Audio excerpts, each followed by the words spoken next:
Success at last, albeit overdue and underwhelming. Head to the war room for an update on the situation. Perhaps there is a shred of hope after all.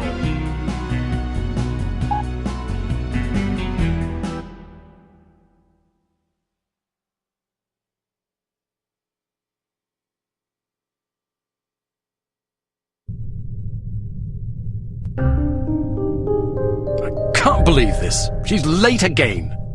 Where is that blasted girl? Give her a break, Smithy. About damn time. There's been a new development. I heard about the Monte Carlo incident. Was it harm? Indeed, they've just issued their demands. What you know is that at precisely 1700 hours Greenwich Mean Time on September 19th, 1967, an explosion destroyed Club Metropole in Monte Carlo, Monaco, killing 47 people and injuring more than 100. What you do not know is that the source of the blast was not a mechanical device, but rather a man, Commissioner Maurice Albert. Because you are at least somewhat familiar with the research of Dr. Otto Schenker, you are therefore capable of comprehending both the plausibility of this claim as well as its implications. As we have demonstrated, our organization, HARM, possesses the recipe for a biological weapon of such insidious potential and singular destructive power that no one on the planet is safe. Unless our demands are met. This is outlandish. By now, I'm sure you have received the itemized list of our requirements. You have exactly 1 week to fulfill these requirements. If our demands are not met, we will be forced to discipline you. Already we have infected prominent individuals in 36 major metropolitan areas around the world. The first of our unsuspecting victims will detonate at exactly 0600 hours on September 26th. The estimated death toll is 1 million people! They're mad! The remaining victims will detonate at 6-hour intervals thereafter. Once our terms have been met, we will deliver a list of infected persons as well as a quantity of antidote sufficient to curtail this catastrophe. However, because the deadline we have imposed is dictated by the chemical fuse inherent in the reagent itself, the sooner you comply with our wishes, the more time you will have available in which to administer the antidote. I assure you that you do not possess the medical means necessary to diagnose the infection, nor the technical means necessary to diffuse it. Therefore, it would be in your best interest not to squander valuable time on such useless endeavors. Furthermore, any attempts by your secret service organizations to interfere with harm shall be severely punished. That is all. A puppet? Don't be fooled by the messenger. This situation is extremely grave. They certainly expect us to swallow a lot of maybes. Maybe they're telling the truth about Monte Carlo.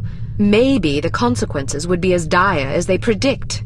Maybe there's an antidote. Maybe they'll fulfill their end of the bargain. I tend to agree with you, Agent Archer. But for the time being, I suggest we take them at their word. The word of a puppet? What are their demands? Mr. Smith? £50 million sterling, the continent of Australia, and an internationally recognized holiday to be known as Praise Be to Harm Day. I don't see the point. Presumably it is to praise harm. Not in the holiday. In their demands. It's obvious we aren't capable of fulfilling them. Harm must want us to forfeit. Nonsense. They may be madmen, but we have to presume they aren't completely irrational. And why even issue demands if their sole purpose were to cause destruction and chaos? Perhaps they expect a partial capitulation. That way they can get what they really want, the £50 million sterling. But they can also justify punishing us when we come up short on their other demands. It's obvious from the way they go on about their secret weapon that they're just itching to use it again. You hardly have the experience necessary to support such speculations. Archer may be onto something. In any case, Harm's motives are irrelevant. Our goal is to stop them, completely. No capitulation, no compromise. What about their warning? Once again, we must take them at their word. It is therefore imperative that we act swiftly and decisively. Our objectives are clear. We must obtain the list of infected individuals. We must get our hands on the antidote, and we must recover Dr. Schenker. And Volkov? He's only a threat if he knows what we're up to. If our theories are correct about Agent Lowry, Volkov shouldn't be much of a concern. What if your theories aren't correct? Then may God help us all. I hope we can come up with a better plan than that. What about the information we got off the ship? Well, the containers you photographed weren't accounted for on the shipping manifest, which comes as little surprise. However, much of the cargo aboard the freighter was on its way to a chemical plant in southern England. Not much to go on. Be that as it may, it's better than sitting on our hands waiting to find out if Archer's correct about Harm's intentions. And the captain's log? Useless. Shite. Tell us about this chemical plant. It's owned by Dumas Industrial Enterprises. Dumas? As in Baron Archibald Dumas? What do you know about him? Only what I've read in the papers. Apparently, he's a reclusive chap who spends much of his time hunting big game in Africa and Southeast Asia. No one knows much about him except that he inherited the company from his father about 10 years ago.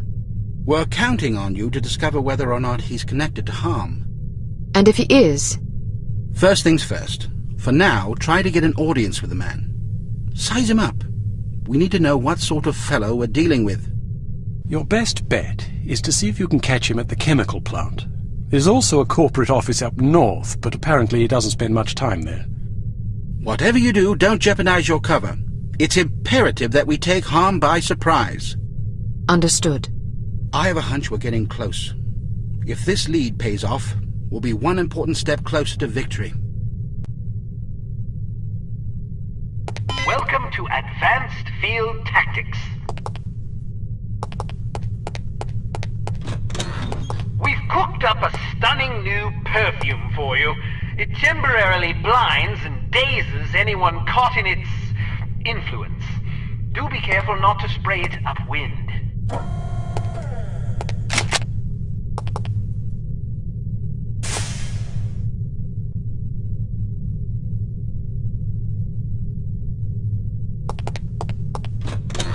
This little fellow is one of our most refined inventions. The P421 Canine Persuader. Just start it up with this convenient pull cord and set it on the ground. Using sophisticated olfactory sensors, the P421 will seek out the nearest dog within its range and release a cloud of pheromone gas designed to enamor canines of either sex. Quite useful for incapacitating bothersome guard dogs. Use your robotic poodle to distract the guard dog.